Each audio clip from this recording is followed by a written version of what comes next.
Hello and welcome to week 9 of the LAS Summer Split. Tonight will be the Premier League kicking things off. Going to be the Spartans taking on the dominating first place Sharks.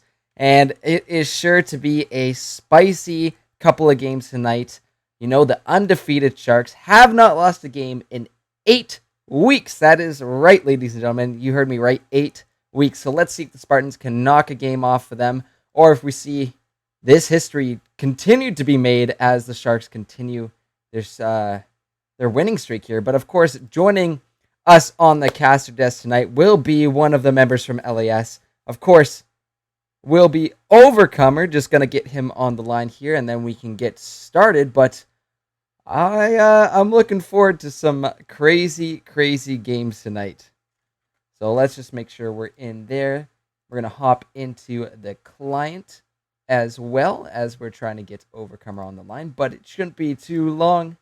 And gonna be some crazy stuff. I hope all of you are doing well tonight. And just a little heads up, this is our second last week of our summer split. So next week will be our final week, and then following the games next week will be any tiebreakers if needed. But then after that, guys, it's gonna be playoffs. And I believe Overcomer is now with us. How you doing tonight, buddy? I'm good. How are you doing? I'm ready to go. Some of the top two teams here in the Premier League, the Spartans tied for that second place spot there with the Gators, but Sharks just have been dominating this split. They're 14-2. They haven't lost a game since week 1.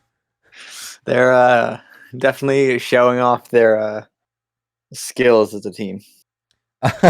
More than most teams would be like, oh, like there's a here and there. We might lose every now and then, but it's just gonna make us stronger. But it's like, no, we're just gonna lose the first time just to get our feet wet. Then we're gonna win the rest of this play. Yeah, once they got their synergy kind of figured out, once they figured out how to play and work with each other, it's been going pretty good for them, I'd say. But as of now, I believe players are just getting into the lobby here, and then we can get started when they are. All right, going to give them the green light. I think they're just organizing themselves into the correct order, and then we can get things going. Beautiful. Looks like we're good in client here, pretty much. Almost. We're close. But yeah, nonetheless, going to be some crazy stuff we get to see here tonight. And of course, Sharks want to continue that winning streak. So hopefully they can do that. But Spartan's going to be showing up strong. Dallas up here in the jungle. Now, we got to see him in one game last week, but now here for the full series tonight. So let's see if that makes a difference. And wondering to see what these guys are bringing out tonight. I would anticipate if Sharks are looking to win through their bot lane to get that Thresh ban. As we've all seen Protoga, what he can do with his Thresh.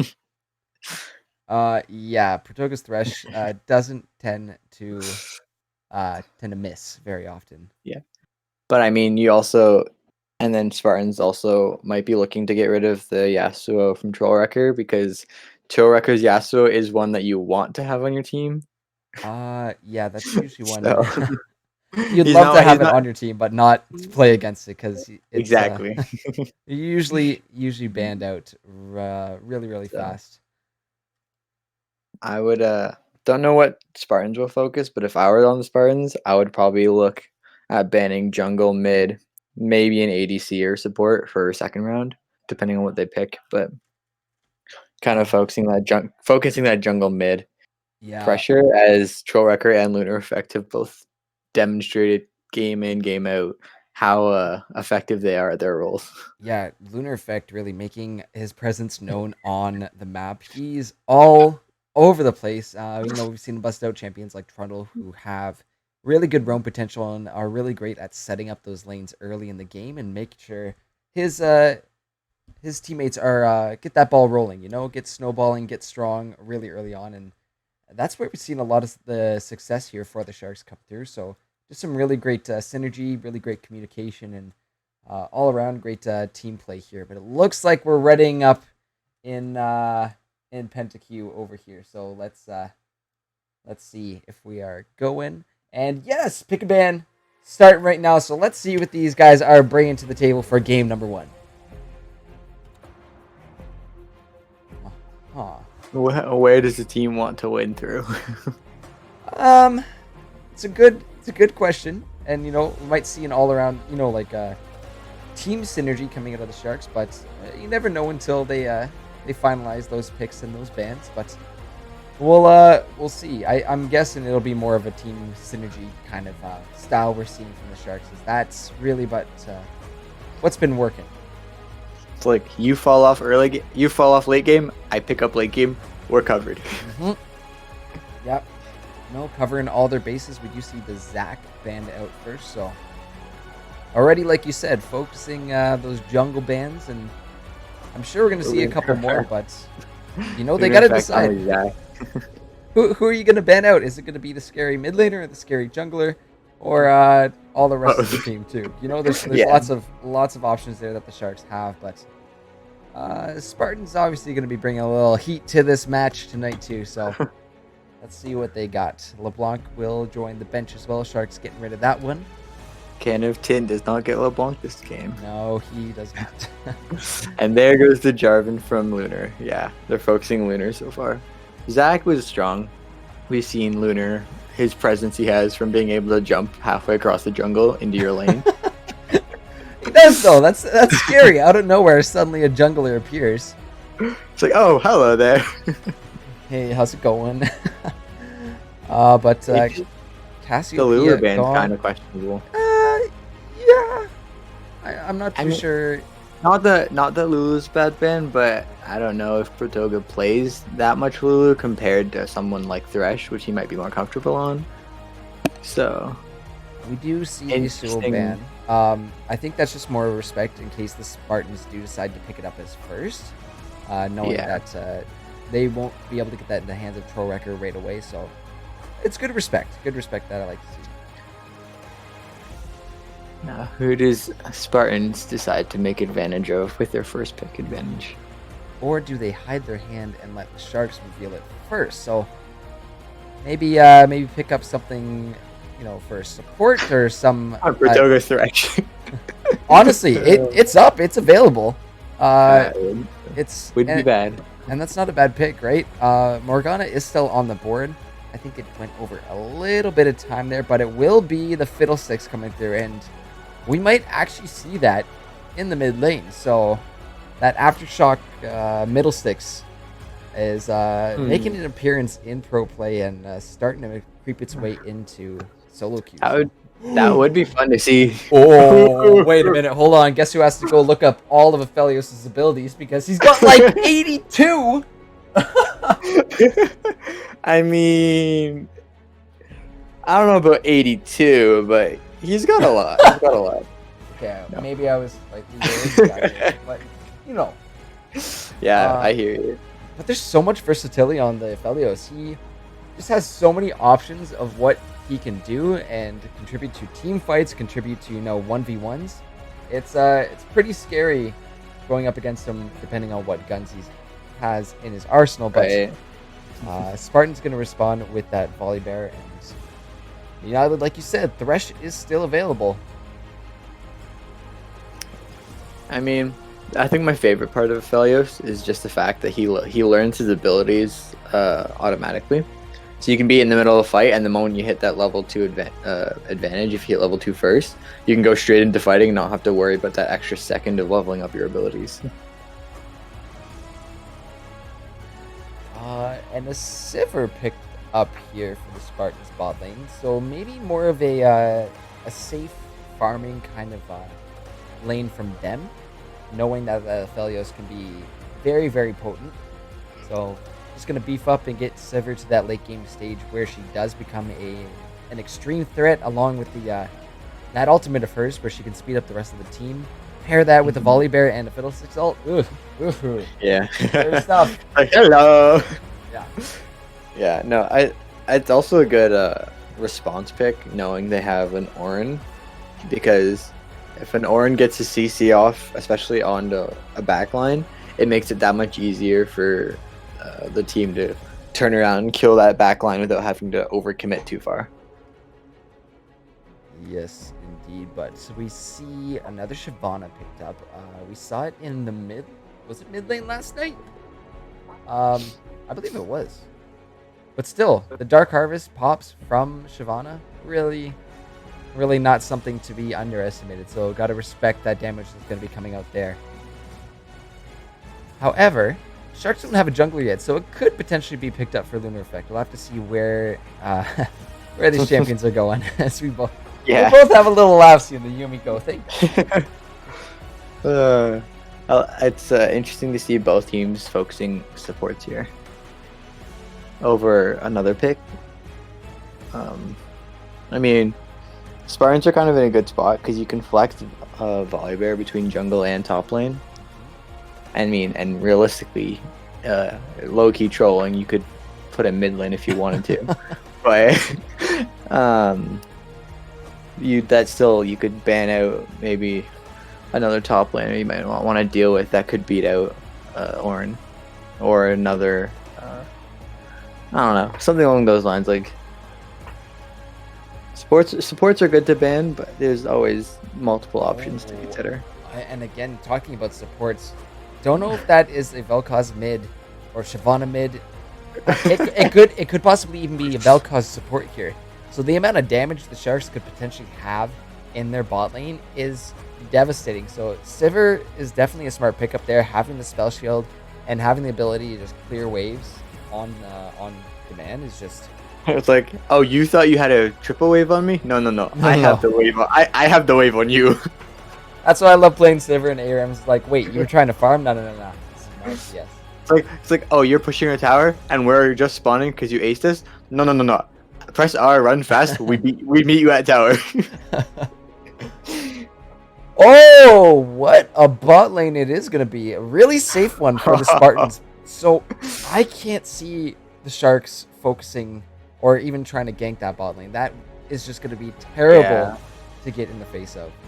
I mean, even think of late game too. You Tarek ulti going onto a Fiddle or the Volibear, both of who are most likely jumping to a backline. Like, you might have Sivir to protect, but you also just ult the person diving their backline, and it's just like you can't lose fights. No, you have an invincible Volibear and Fiddlesticks going into these fights. That is brutal. So I'm a little worried about this Vel'Koz pick not being the most mobile champion. It's going to be able to pop off lots of damage, but still, even to add to that, Spartans pick up the Rek'Sai, and that's even more mobile champions. Does that mean added. Wait? So it will? Does that mean Fiddle would be mid then? It is going to be Middlesix. Yeah, that's right. Yeah, Volibear top, Fiddlesticks mid with Rek'Sai jungle. Yeah, and it looks like Karma's being picked up. I would assume that's going to go bot with the Aphelios, give him a nice little bit of shield, but oh, interesting. Brom, okay. Brom is here, ready to go, ready to throw the shield out. We are going to be hopping into the actual client pick and ban to see where these players are going.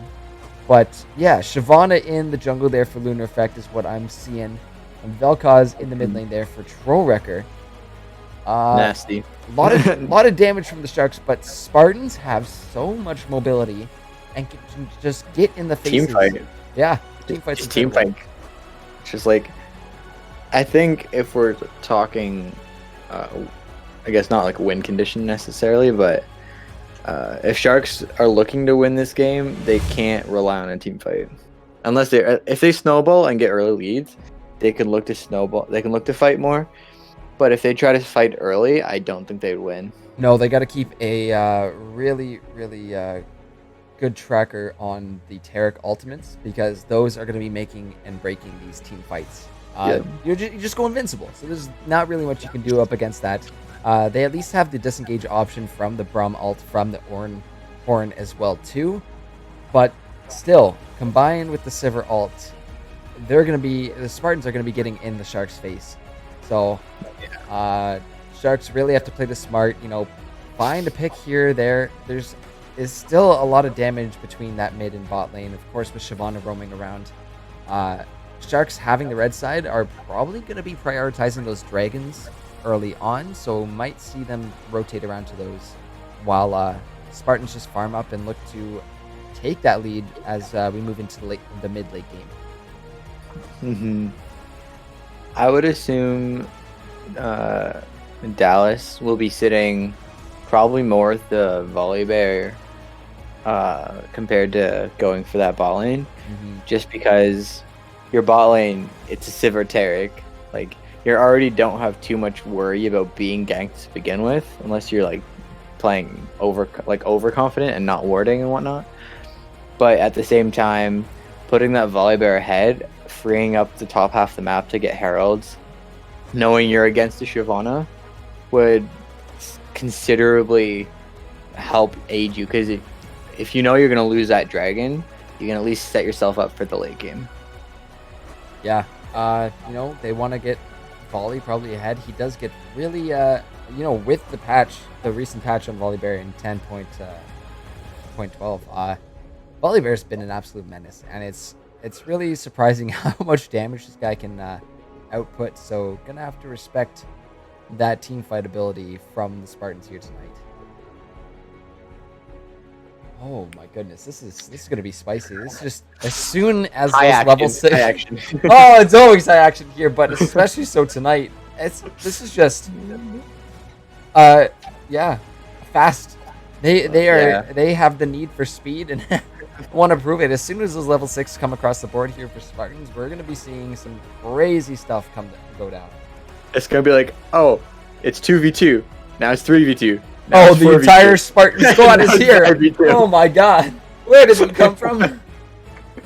Yeah, I'm sure we're going to be seeing something like that. But in the meantime, guys, we want to hear from you at home who you think is going to win game number 1. So the poll is going live right now. Make sure to vote for your favorite team and let us know who you think is going to secure the victory here game 1. Will the Sharks continue that winning spree, or will the Spartans put an end to the 8-week absolute spree? It's been nuts. It's been absolutely nuts to watch. Yeah. I don't know. If I was placing my bets, I have to give game 1 to Spartans. Although, like, Sharks do have a good damage, high output damage, if they can't get that early snowball in an effective manner, then Spartans can basically just sit there for late game, because they just hard outscale when you have that Taric with the Fiddlesticks. Yeah, I don't know what the Sharks... They're, again, like I said, they have to play extremely smart. Their focus is probably going to be more on objectives, but still, once the Spartans have 6, fighting for those Barons and those Dragons are going to become extremely difficult, with all those members just being able to be right there, right away. So, we'll see how it goes. In terms of, seeing a middle 6 come out into the Vel'Koz, he is going to have a little bit of issues. At least has the drain, so he can sustain for a little bit. But I think the goal here is more just to contribute to those team fights, to go and get fast with the Sivir and go in vulnerable on the Fiddlesticks ult with the Taric ult on top. It's going to be devastating if they're able to pull this off. Yeah, if they can time that Taric ult, then it's just going to be like, why are we still trying to fight? The game's just going to be lost. Yeah. So. Right now, we got a 50-50 split for the votes. So make sure, guys, to be getting those votes in. Let us know who you think is going to win, because we got to have a conclusion here. Is it going to be right down the middle, 50-50? Quite possibly here. Who knows? I got my Aphelios abilities up on my second monitor here, so I'm ready to go. Gotta get them all casted in the right order. All right. Let's see. I mean, looking at it though, I think Fiddle could work against a Vel'Koz, just because Vel'Koz is immobile. So with that range, Fiddle can kind of essentially dance around him. He stands still to drain, but then otherwise he has that silence. He has that fear. Even at level 6, if Vel'Koz tries to insta-ult him, the Fiddle can just fear him and just insta-cancel it. That is absolutely true. Hops in there with an ult, fears the Vel'Koz. There goes a Vel'Koz ult. Now you have a Fiddlesticks on top of you with the Aftershock proccing, with the Crow Storm popping off as well too. So yeah, it could work. It'll come down more to, I think, how the jungle plays around mid. But if it's just a straight 1v1, I think the Fiddle versus Vel'Koz, it just comes down to who plays their skill combo better.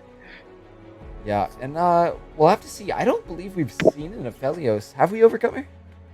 I don't remember one, no. No, we've been doing this for a few weeks, and yeah, I don't recall an Aphelios. So this might be the first Aphelios here on stream for LAS. So I'm excited to see how this one goes. The poll is through as well, too. Spartan just creeping ahead in the vote, though. 57% of you thinking the Spartans are going to win. So show that support. Make sure you're tossing those emotes in there for the Spartans if you got them. And show that love for your favorite team. But we're about to get into it. And are you ready for this? For previous champions. Oh, I'm definitely ready. This game is last split's champions versus a team that hasn't lost since week 1. This is essentially like almost like a semifinal or even a finals matchup potentially. This is some crazy stuff we're seeing here. But we are going to flip on over to the Rift, so let's head over there as our players are loading in as well as us. But let's see, some of these players having a bit of experience on see that on the Sivir there. But in terms of runes, we do see the Aftershock on the Fiddlesticks as expected. Dark Harvest for Shyvana, and interestingly enough, Conqueror for Aphelios. I mean, it kind of makes sense. You could, because you don't really need press the attack, because you build lethality, damage, and attack speed just from passively leveling up. You don't really need the lethal tempo bonus attack speed because you put your W. If you have your red W, you basically more than double time your auto just without even having to auto attack. So Conqueror gets that extra damage. You stack it fairly fast, especially with something like his red W or his blue W. And then even his I forget what the gun would be called, but the one that's a boomerang that he can place down a turret. Oh, the Crescendum and his sentry as it goes down. Yeah, you know what? I was just thinking about that. The ability to stack Conqueror off of that is going to be disgusting. So that's I see your point. That's actually it's not too bad. Especially with the blue, especially if you get the flamethrower for your secondary for the gun that you play. Oh, the Infernum Crescendum combo is just brutal to deal with. And then you get the flamethrower ult on top of it. It's like delete the team that gets grouped. Yeah, and I was watching a couple games of pro play today, and the amount of damage a nicely aimed Moonlight Vigil can do is just it is terrifying. It's so bad, especially like you said when combined with the Infernum. It just pumps out so much damage. But it looks like we're getting into this one, so we will pause it at 5 seconds to make sure we are both synced up here, and then we get to bring you all that spicy LAS action here. So let's see, getting into it. Paused at 5 seconds here, ready to go when you are, Overcomer. All right, I am ready. I'm ready for you. Beauty. 3, 2, 1. Let's get going. Game number 1 of the Premier Split. Gonna be the Spartans over on the blue side, taking on the Sharks on the red side to start things off. And of course, Sharks on a 12-game, 8-week winning streak right now. Let's see if they can continue the streak or if the need for speed comp coming out from the Spartans here are going to be able to put a little gap in that win streak. I would next week. I want to see. I don't think that they're not going to be on stream, but I want the Sharks to do a full move speed combo or or because they're locked in for playoffs. So you next week, for the second game of the night, have a little fun with it. Just do a team that just works with each other, going full move speed, and then having a Quinn or a Rammus or a Hecarim, who's essentially would be your carry, and you have 4 supports that give move speed, something like that, and just kind of mess around. And I have an answer to that move speed one. I was talking about this with Bartowski on the stream last night. Full glacial comp. What are you gonna do about that? Have fun moving. That's right. That's what I thought. I mean, that would be a fun game to cast. It's you have one side speeding up, the other side slowing them down. That'd be good. You know, I'm still waiting on some Heimerdinger to come through, but I don't believe it's gonna happen. That's okay. Break my I heart mean, another week. It's okay, you got guys. playoffs. You got playoffs, right? I got playoffs. We got one more week left as well too, so we'll see. But it looks like we are into this game. A little bit of a suck given over there to that Vel'Koz Canatin. Again, we see him having that sustain, even though he's getting a little bit of poke. But across the map, pretty standard stuff here from either side.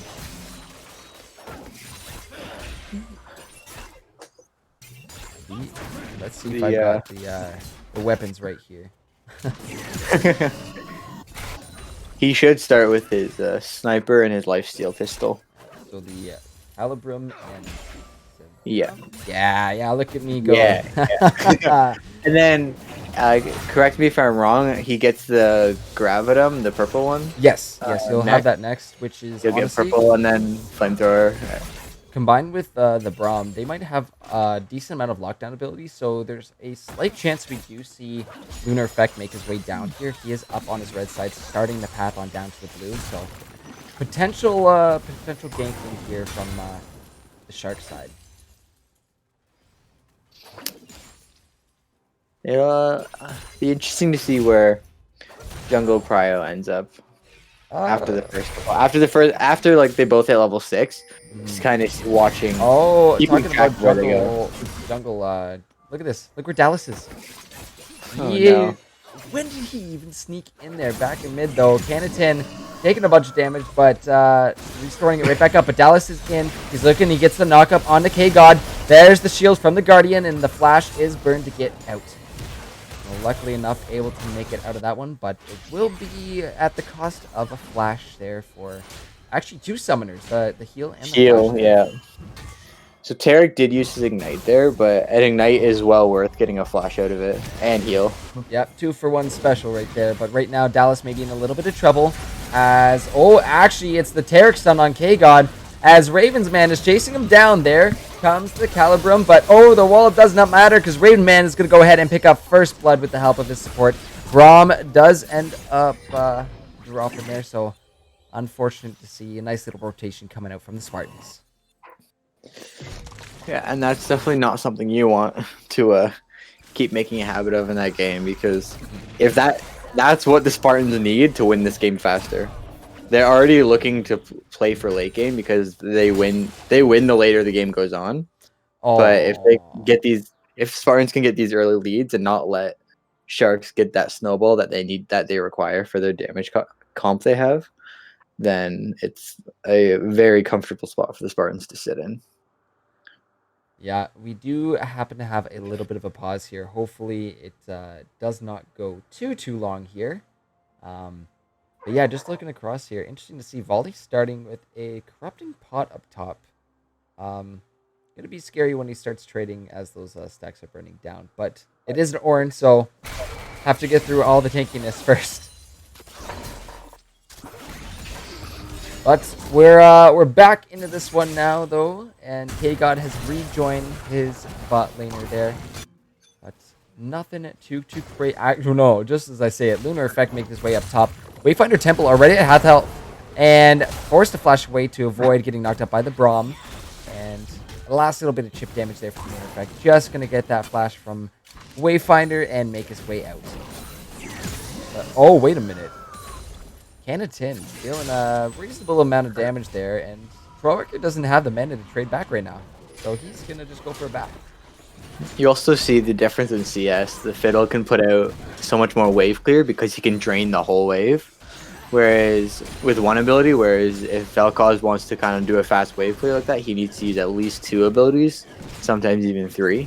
So his mana will just be drained twice as fast. Yeah, gonna be hard to keep up with that one, but once the Lost Chapter comes through for, those first mages, it makes life a lot easier. However, just the Amplifying Tome so far, so gonna have to be smart with the mana use, because Vel'Koz is a nice, juicy lane to gank. Yeah. Kind of like a Varus. Good damage output, but not too much places to run if you get caught out. No, not at all. Oh, no, Canatin not going to get that cannon minion there, but it is what it is. You also have the Shyvana hard out farming the Rek'Sai, which is, or it could be said, is due to the fact that Rek'Sai has sat those like 2 minutes bot lane, not moving. But So getting ahead, and of course, once Shyvana has those items, becomes a very scary threat in that alt form and when she pops her E off. So Lunar Effect obviously just going to be looking to get as far ahead as possible before contributing to these team fights, and I think that's not a half bad idea for him. we do have a fire dragon up right now, so that's going to be something jungles have to take into account for both sides, because Sharks getting a fire dragon makes it a lot harder for Spartans to get to that late game that they require, but Spartans getting that fire dragon makes it that much easier. But yeah, picking up a lot of a little, well, not a lot, but a little bit of extra damage here is definitely not going to hurt as this game is going. We do see Triple Six and Vel'Koz with the level 6, so might see a roam or two starting to come out of Can of Tin, and maybe making use of that big Fiddlesticks ultimate. However, take a look where Lunar Effect is right now. Just all over the map. Feeling farm. Actually, kind of switching into a vertical path without knowing where each other are. Well, they got a good pick up there, but mid, oof! Wrecker burning that ulti on Vel'Koz. Not going to be able to find out, but it's down bottom. Nice big knockup from Dallas. He's underneath the turret. The Ignite is ticking down on a Vapus, but he should be able to get out of there, forced to burn his flash once more. But no kills picked up there for the Spartans. the fire dragon picked up for Spartans is actually double as effective as in any normal game, because you are facing a Shyvana on the Sharks. So getting those dragons and denying it from Shyvana will reduce the amount of tankiness that Shyvana gets to late game. Absolutely. Let's see, you might have a little run-in of the junglers here. Lunar Effect just all up in the jungle, and look at the CS difference. He's almost 30 CS up over Dallas. Yeah, it's scary. I would not want to be facing that deficit. But I mean, Sivir almost matches that to the Aphelios, being 22 up on Aphelios. So adding in that one kill, that's almost being 3-0 in terms of gold. Yeah, look at the gold difference there between the Aphelios and the Sivir at this point in the game. That's that extra bit of damage, even a pickaxe versus a BF sword. And Sivir's even picked up the Berserker's Greaves at this point too. So gonna be able to pump out a lot of damage, especially now that she's 6 and has her ultimate, is gonna be able to do a lot in these team fights. Yeah. So let's see where things are gonna pop off. I can feel it. There's something hanging in the air here. It's something's coming. Something's coming here. K-God looking around, just getting some vision. Taking down some wards here. Canatin, seeing that K-God is here, decides to back off just a little bit, but Vape is down bot by himself right now. Should be okay for the time. Up top, though, Wayfinder duking back and forth with true apathy there, and I still can't believe the damage output on the Orin. However, Canatin gonna get knocked up a little bit, taking those stacks and almost getting the full stacks there to enable Vel'Koz's true damage. However, Dallas waiting over the wall. He's going over, takes the tunnel, and that's a Tear stun. They will find K-God getting the knock up. The Grom trying to bounce back to his Aphelios. The Moonshot Vigil will come down with that Infernum, but it's not enough damage as Canatin comes flying over the wall, picking up the kill. However, the little bit of the stopwatch there, plus a flash from Pratoga, able to make it out there. The exhaust comes out of Trollwrecker. However, Dallas is in with the Vel'Koz ult. Not the Vel'Koz ult, sorry, the Rek'Sai. I'm confusing my Void champions here. And he just barely makes it out. My goodness. What an insane little play there from the Spartans to clean that up. A nice little 2-0 for them as well. Nice little 2-0 and... Oh, no. Oh, Lunar Effect is looking for... Oh, my God. Turn away. Hide your children's eyes. That was brutal. And he's hurting. After the flash too, Wayfinder Temple. I don't know what you were thinking there, bud, but you can't flash when Shyvana ults like that. No, she is going to find you, and there is no escaping that. However, that is still just the first kill here for the Sharks, and it looks like Lunar Effect might be in a little bit of trouble as 3 members of the Spartans find him out in the jungle here and just wipe him off the floor. And we do actually see the lane swap coming through. Well, no. The bot lane just comes up top to say hello, pick up a kill, and then back bot they go. Okay. Oh man, what a game so far! But 4-1 already. That's not something the Sharks needed to be facing this early. No, not the most ideal start for the Sharks, but Spartans looking strong. However, this Crescendum on the tower was that was able to give Vapist a couple of solo plates there, so going to be a lot of gold. And we've also seen he's kind of caught up in CS too. However, Sivir with that extra CS, we do see a TP coming bot. Volley's here, the answer TP from the Ornn. As Volley Bear's in, Wayfinder's looking for him, but the Crescendum is bumped. Just pumping out that damage. However, the Taric ulti is popped. K-God is going to go down as Dallas picks that one up. The sentry is dropped to try and deter these Spartans from chasing any further. The Ornn Horn comes through. Will only get one knockup on the Wayfinder Temple. However, Crescendum still pumping out damage. Protoka will pick up the kill on True Apathy. Troll Wrecker looking to try and help out, but he's just blown up in the mix. Look at Vapus. He's trying so hard. He's pumping out so many Crescendum blades, but it's not enough because you got 5 whole Spartans down in that bot lane there ready to fight. Not a single death there from Spartans. That's impressive. You know what? Yeah. Like they were sitting, they were all in that fight at like 1 HP. It's like, nah, we keep fighting. I completely, and you know what? Give it a bit of time. Vapus will be pumping out that damage, especially with Crescendum. But the Spartans are just making some really great rotations, and all those ults from them just timed extremely well. Protoga is he's been playing this Taric very, very well, and almost has 100% kill participation on him. So yeah. You're also looking at a 2K, but just under a 2K gold lead at 13 minutes. Yeah, not something you want for a damage team. Yeah, it's that is pretty significant here, considering we're not even into that mid game quite yet. But we'll see. I think the Sharks are just gonna honestly need to play safe for a little bit, farm up, get those items to make sure they can actually trade back and forth with the Spartans in these fights.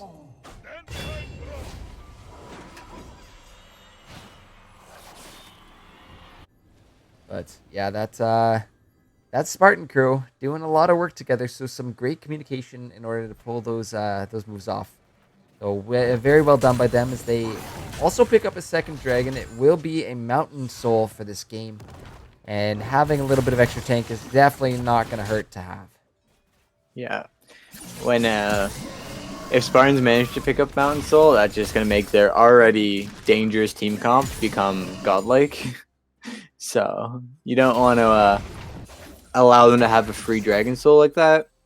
But because they're already sitting at 2 dragons to 0, the Sharks have to decide what's the best way to prioritize if they know they won't be able to contest those dragons.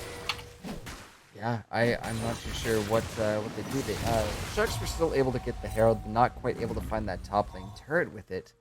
But yeah, that's just from the Spartans collapsing as a squad. They're sending multiple numbers to every one of these fights and winning out just by doing the numbers game. However, it is the Sharks with the numbers game in this little scuffle here. Canada getting knocked up there. There goes the Shyvana ult. One more E will do it. There it is. Boom. There goes the Fiddlesticks as he's blown up. So it's all about the numbers in this game, I believe. Yeah. It was the thought that counts, right? Yep. However, in top, nice big Volley Bear ult from Wayfinder Temple. He's underneath this tower. We see the Ornn Horn come through. There's the pillar. The knock up and True Apathy finding a solo kill on the Ornn, but back down bottom. K-God gonna find that Spartan lane out in the tri-bush. Lunar Effect getting a little bit cheeky, but I mean, deservedly so. Look at that CS difference, man. Oh my gosh, that's a little not too solid for on over Dallas. 40 CS lead at 15.5 minutes. Big question, and you also have the same, or not the same, but a very similar CS lead in that top lane as well. So it makes you gotta ask. Like what have you been doing in your jungle? Well, that's the thing. You look at the scoreboard there. It's 8-3 in favor of the Spartans, but the gold is up 300 for the Sharks, and that is just purely from that CS lead that we're seeing across the board here. The gold differences between those that we pointed out is just absolutely insane. Almost 1,500 up for the Ornn, so he's I going to be able also to build those items very early on. I would comment too. Something you don't want to see from an ADC is having a 6 vision score at 16 minutes. Yeah, Like, not. like 0-2, okay, it's fine. Being a little bit down in CS, okay, it's fine.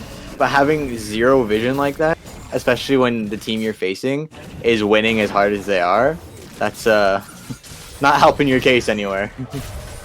No, vision definitely an important part of League of Legends. I can't stress that enough. I really can't, and it makes me very furious when my team doesn't help me contest it. So we'll see how much of that comes into play this game, because, like you said, it's important. Felius actually does. Yeah, I think he was listening. He bumps it up to 13 there for you, Overcomer. As it will be the Sharks that pick up the first tower. That bot tier 1 gonna go down. But let's see, as the Sharks are making their way around, they're gonna find that mid outer. However, a big Fiddlesticks ulti into Ornn has been called as one of the members of the Sharks are going to go down. Taric ultimate has popped as 4 members going invincible, but timer has run out. It's just True Apathy by himself, and I think they're just gonna find the one so far. But the Rek'Sai ulti has been popped. He's still looking for True Apathy, but I think he's able to make it out of that one alive. However, there is a dragon up, so Spartans starting to make their way over to this. Oh, is they a little bit jumping the gun there on the Rek'Sai ult? Because the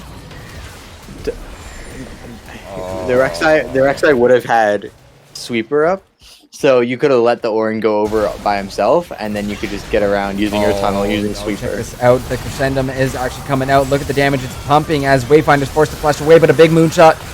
Moonlight Vigil coming through. K-God will drop in the back line, but the crescendum is just doing so much work. Vapist is pumping it out. Can of Tin going to be picking up that kill on the K-God, but ends up being a 3-for-1 in favor of the Sharks. Look like they're starting to show a little bit more signs of life in this game. So, you think you're ahead? Nah, we gonna damage you. Now we've got an Aphelios with the crescendum out.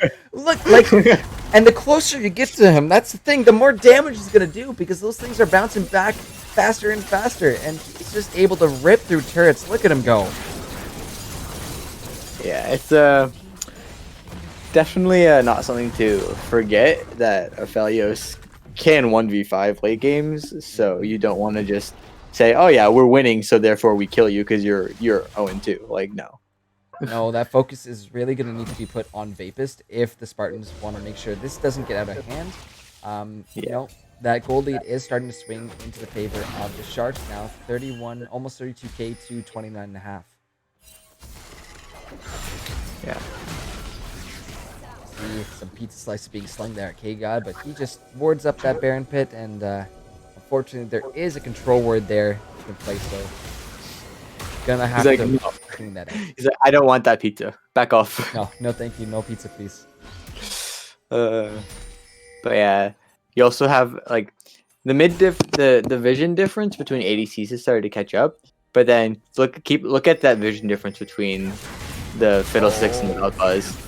Yeah, and I think that's solely attributed to the FPs. However, right now the Ornn is coming through. The Taric ultimate has been popped. However, Lunar Effect gonna pop that Volley Bear before it can even come down.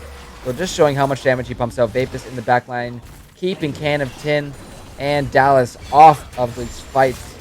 But Pratoga is the one being chased down right now. Lunar Effect is pumping out a reasonable amount of damage at this point.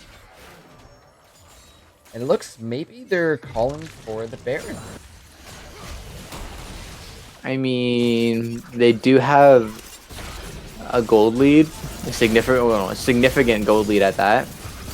So, yeah, even if Spartans do show up, I don't know if they win that team fight. The TP is coming through, and looks like the Danger Pings are coming through as well too. So Sharks gonna back off of this one. Canatin and Wayfinder on the backside of this one gonna take a Braum Q, but True Apathy might be the sacrificial lamb in this one, as Canatin giving the suck the flash over the Moonlight Vigil, actually pumping in a ton of damage, and it will be Dallas going on a killing spree, but Spartans will lose Wayfinder in the meantime. So far it's been a 1-for-1, and maybe the turnaround here is K-God looking for some slow onto Dallas, but he gets over the wall, but actually that procs the Baron! Oh, Trailwrecker with the 5,000 IQ plays, and it's the Spartans on the run. Oh my god, you hate to see that.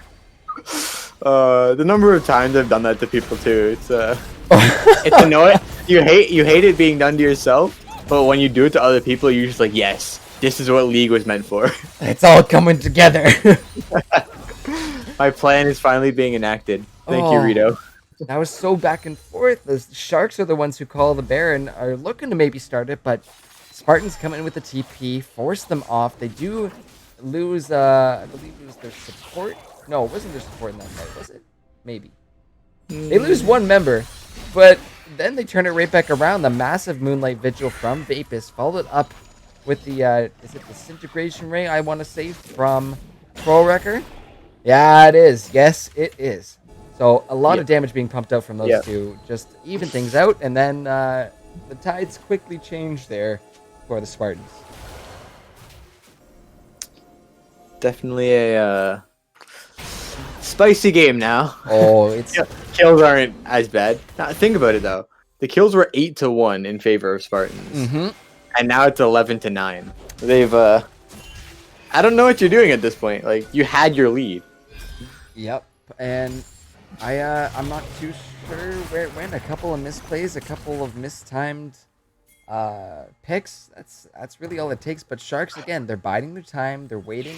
They're making sure to get those damage items. We see Thorker and K-God. Look at them. Oh my god. They're in the wait here. It will be Lunar Effect joining from the back end before members of the Spartans actually cut out here. Will be K-God getting the knock up here, and a massive Disintegration Ray comes through. Tarek looking for the stun, but here comes Lunar Effect over the wall. Tarek ultimate has been popped, but is it too late? Dallas is on the back end of this, will eventually burn down, and now Lunar Effect pumping out the damage. Will be a double kill going over to Wayfinder, but a double kill going right back over to the Shark top laner, as that Orenhorn picks up 2 there. 2 for Lunar Effect, and it's just one member of the Spartans left, as Canatin is trying to run away and will just eventually be let go. But my god, oh my, Sharks showing us why they've been winning for 8 weeks straight. That Orenhorn though, the timing on that, he got the initial slows on the team, but then he turns around and gets a double kill out of it. Like, if that's not timing, I don't know what is. That was excellent timing there from the Sharks. You know, really, again, biding their time, waiting for the exact moment to pop exactly what they need to pop. And it will be the Baron going over to all 5 members of the Sharks here at 24 minutes. So let's see what they do with it. They are ahead now a little bit over 5k gold at this point in time. Kills are tied up, and another Dragon on the map too. Don't know about Dallas sticking around for this one, as K-God looking to just send him up. The TP comes through for True Apathy. However, on the hunt is popped. The rest of the Spartans are in tow, but here come the Sharks. Are they going to be there in time? Oh my goodness, that Orin, he's so tanky. He dives out. A massive Moonlight Vigil and a 4-man Eclipse locking them all down. However, in the back line they go. Massive Fiddlesticks ult, but he's dropped. Another member of the Spartans will go make it 3. Raven's man is now duking it with Lunar Effect, and where does he go? A flash of your hands and a Shyvana E. Boom, he's gone. That's the team fight, and that is going to be the Mountain Dragon here. Oh, no. Or, wait a minute. K-God, he's trying. Dallas is trying so hard, but K-God makes it out alive. The ace here at 25 minutes for the Sharks, and they're going to just look to push into the Spartans' base with this Baron buff. Yeah, and chat brings up a good point. You now have Orin at level 14. So all those upgraded items are going to start coming through now. You have the IE on the Aphelios, now turned into a Molten Edge. So yeah, here come the bonus stats. If you thought you were losing before, you lose more now. Here's about 6,000. Here's about 6,000 more gold just being thrown onto Sharks. And what's scary right now is that we see Vape is currently sitting on 49 stacks of ammo for the Crescendum, and that has really been the gun that's been putting in the work for him. So whenever that thing is out and team fights break out, you can see he's even just he's burning through his Severum, and I'm sure he's going to burn through whatever other gun comes after that, because the Crescendum is so crazy. It's insane. I cannot wait to see these damage charts after the game. It's gonna be nuts, especially like if you think his damage charts were already like really skewed before. Now add in that you have an Ornn on your team, increasing your damage output without you having to buy more items. Yeah, it's even scarier with that Molten Edge too. I think he's sitting on 251 AD at 26.5 minutes. So definitely not bad there, but it's the rate and the amount he's able to attack in such a short amount of time. It's truly brutal. So let's see, the danger pings are coming through from the Spartans. They know the Sharks are up in their blue side jungle, but I don't believe they're going to be able to do anything about this one. K-God maybe not in the best spots. Gets hit by that Taric stun, but here comes the Ornhorn to answer up. They will find Raven's Man, but he pops a spell shield. That is going to be Lunar Effect going in. And 3/4? Are you kidding me? 3/4 of a health bar gone. It's like, oh, you think you want to fight? Here you go. Here's a little taste of what's to come. Here, take a little taste of this as Wayfinder Temple's going in. K-God accidentally going to put one back the wrong way, but a massive Disintegration Ray from Troll Wrecker. The Crescendum picking up a double kill there for Vapus, and we're not done quite yet, as it's just Can of Tin remaining, and actually, we might just be done. That is the surrender vote coming through. Sharks going to pick up their 13th win in a row this split. 15. 15? Wait, no, they're 14. 14. Yes, They're you're right. 14. 15th win in a row. Oh my. Holy crap, guys. Oh, What a game. Let's flip it on over to the post game and just look at the amount of damage coming out of these guys. I'm blown away. And really, the Vel'Koz there pumping out a bunch, but that true damage, once he's able to get those stacks on you, it is it's not too nice. Not too nice. If you get stacked on him, you gotta leave. You stick around, you lose. Yeah, but right now, guys, I have to recover from that one because that was a hell of a game. We are gonna take a short break, but in the meantime, we're gonna send it to you guys to vote for who you think is player of the game. Votes are gonna be up there in a second, so make sure you get your votes in to the poll and let us know who you think deserves player of the game. But after we come back from break, we'll announce who got the votes and then hop into draft for game number 2. So don't go anywhere because you do not want to miss all the crazy action going down tonight.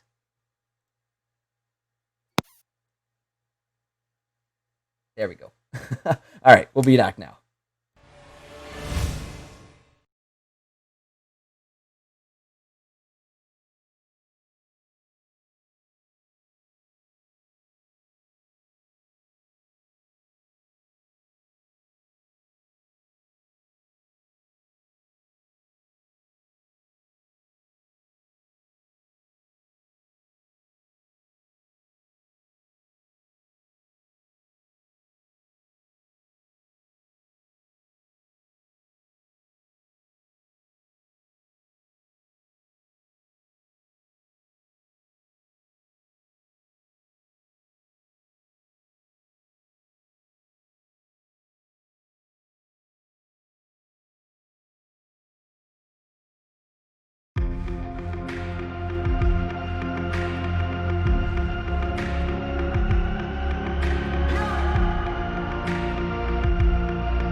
Checking my vital signs, drawing my battle lines, going to war again.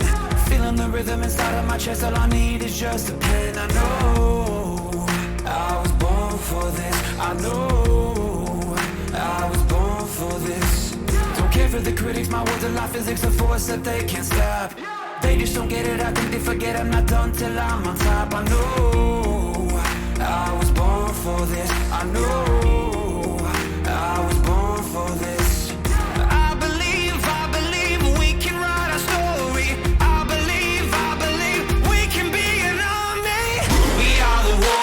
Who learn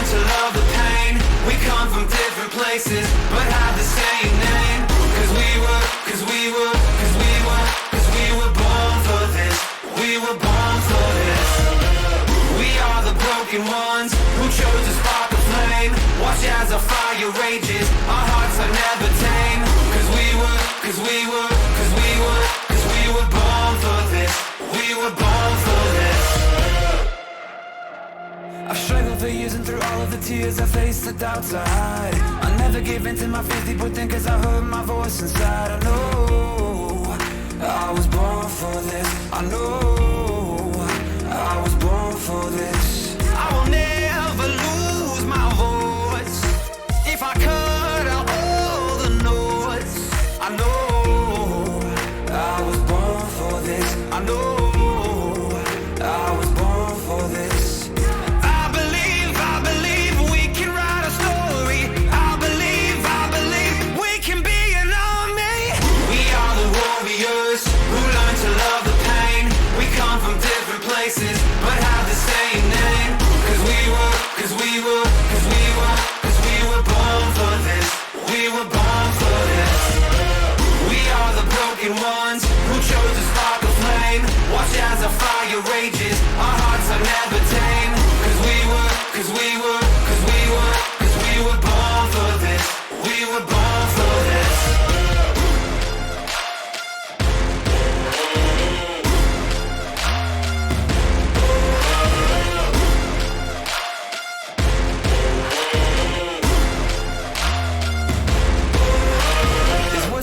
For someone like me to know you're not alone. The moves that you make, yeah, that come up mistakes. Don't ever lose your hope. Just know you were born for this. Just know you were born for this. We are the warriors who learn to love the pain. We come from different places but have the same name. Cause we were born for this. We were born for this. We are the broken ones who chose to spark the flame. Watch as the fire rages, our hearts are never tame. Cause we were born for this. We were born for this.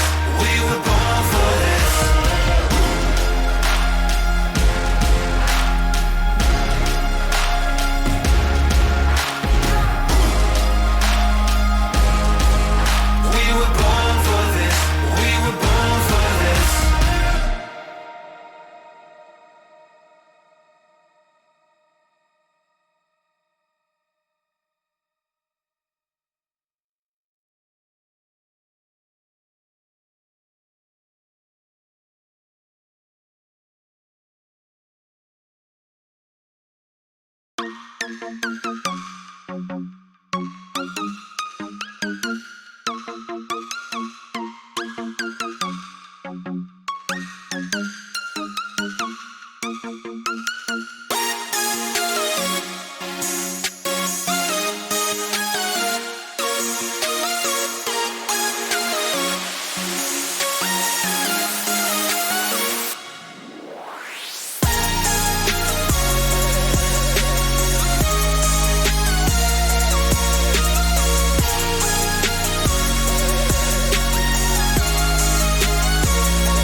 Hello and welcome back to week 9 of the LAS Summer Split.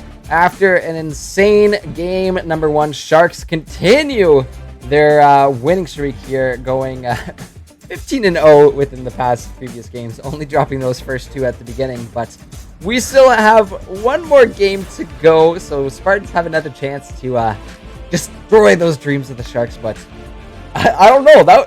Spartans had a great draft. They had a great idea there for a team, but the Sharks, like I was saying, bide their time and just wait this one out. It was really, really awesome to watch that.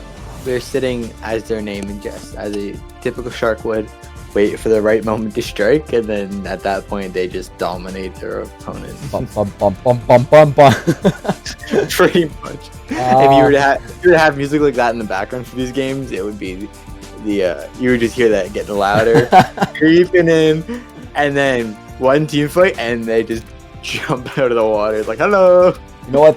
We'll have to play the Jaws theme if the Sharks end up winning the finals, because I think that would be appropriate for the situation. But Definitely. in the meantime, you guys voted at home for your player of the game, so let's announce who it was. A massive, overwhelming result for the Sharks jungler, and absolutely showing up huge.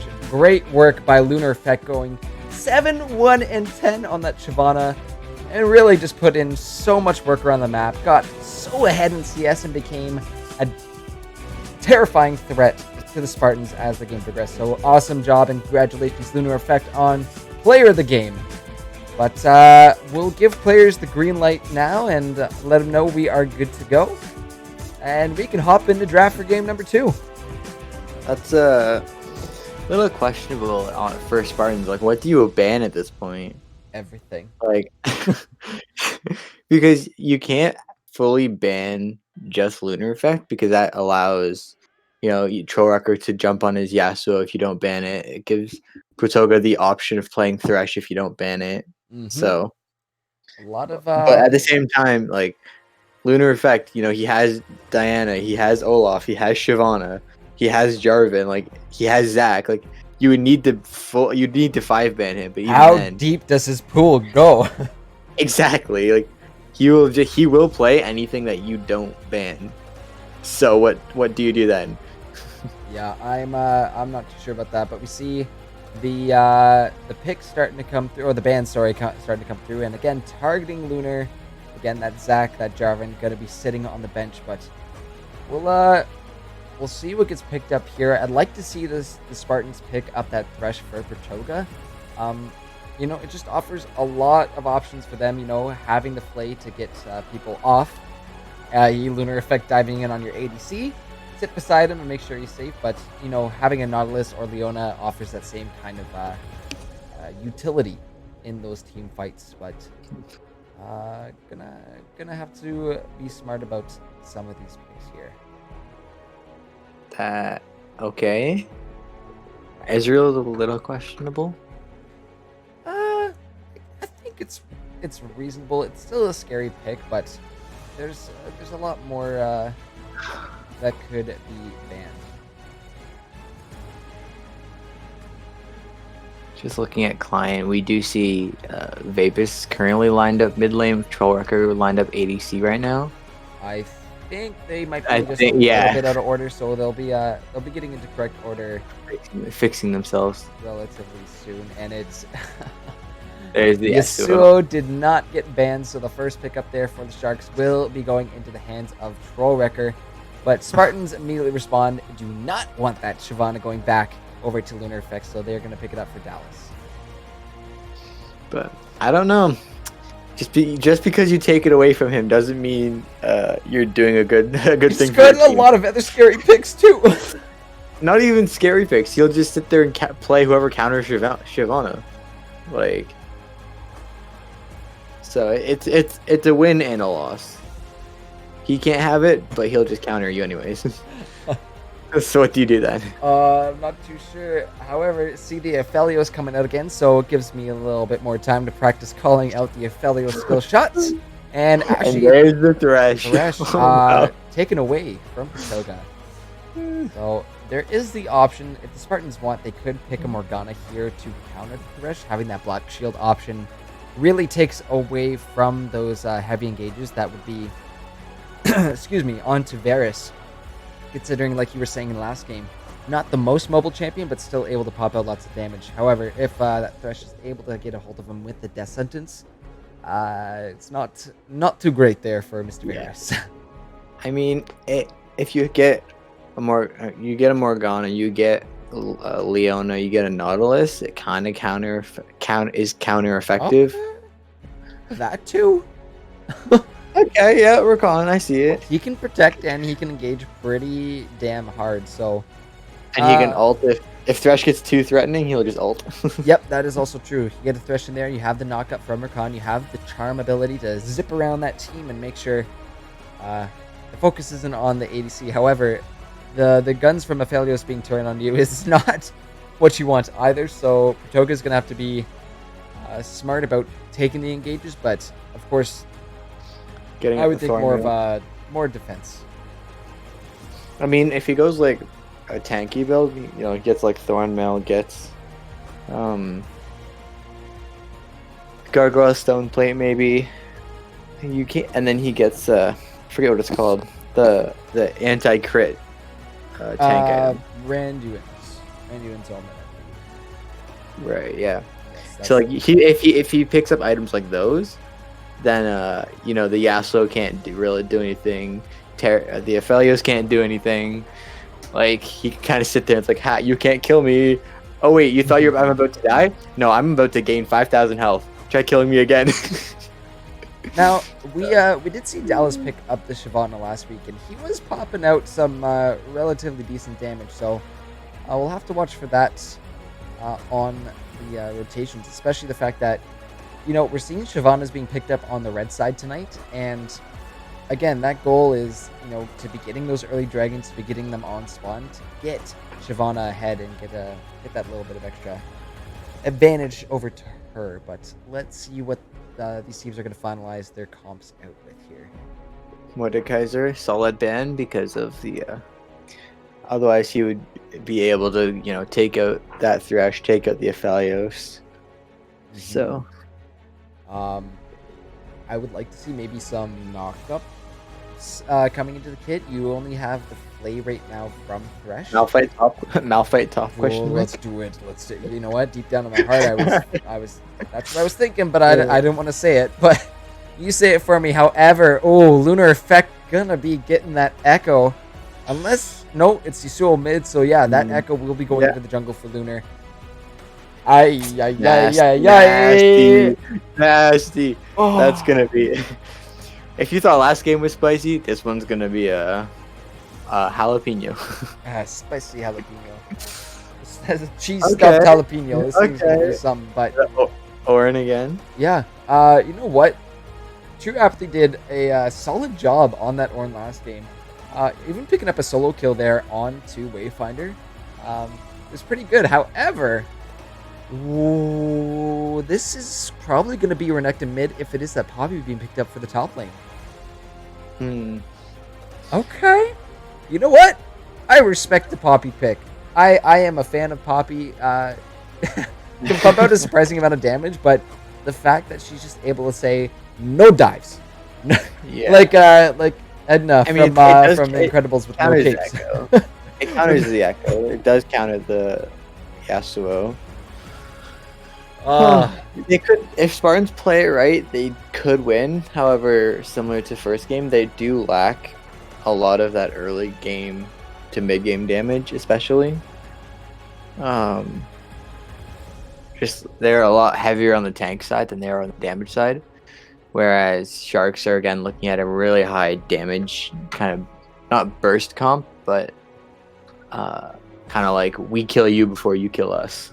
Yep, and lots of I like the Shark composition here. It's nice and rounded out. There's lots of options throughout this game. We are going to flip it on over to the client as we see where the players are finalizing their positions. But you have the Echo who has lots of roam ability. Ornn scales up extremely well along with that Yasuo. Once he gets to that late game, he has his 2 or 3 items. What do you do about a Yasuo? What do you do with it? Yeah, you add in Ornn can give him a Molten Edge. Scary, scary stuff indeed. And Vape is going to be on that Aphelios again too. We saw, in the earlier stages there, not having the damage was a bit detrimental to them in those fights, but that was largely attributed to the fact that Spartans were making some great rotations down in the bot lane. So it would be nice to see them doing that, starting off by sending numbers to these fights, but then doing something with that lead afterwards. They were ahead. Not just, playing passive. They were ahead, but they also ended up falling behind in CS. Yes, the CS game from the Sharks was very on point there. I could not believe Lunar Effects. It was around 16 minutes there. He was up 40 CS. Yeah, ridiculous. He's just like, you know what? And then not only is he up on the CS, but he was also dominating in kills. Like, it's one thing to be up on CS, but like a lot of times you'll be up that high in CS, but not getting kills because of it, especially like from a jungle standpoint. But no, he's like, I'm gonna almost double your CS by the end of the game, and I'm gonna out kill you. Have fun. Okay. All right. Well, we're just finally. Oh, there it is, Heimerdinger. Yeah, let's go. I finally get to see it. I know it's just a tease. I know it's just Thornacton, but it makes my night just to see that the Spartans are thinking of your boy. I mean, who knows? You might see in playoffs between you also do have Academy League, so who knows anybody. I wonder if he's out there in chat. If Psychonautic, he got to play against my Heimerdinger. He knows. Oh, that was fun. That was a fun game though. But yeah, I do appreciate that, fellas. And it's back again. We're not done. Oh no. Okay. If only. Oh, just gotta take it down a bit. It's back. It comes and goes in waves, right? I know. It's wonderful to see though. Just to be played would be fantastic.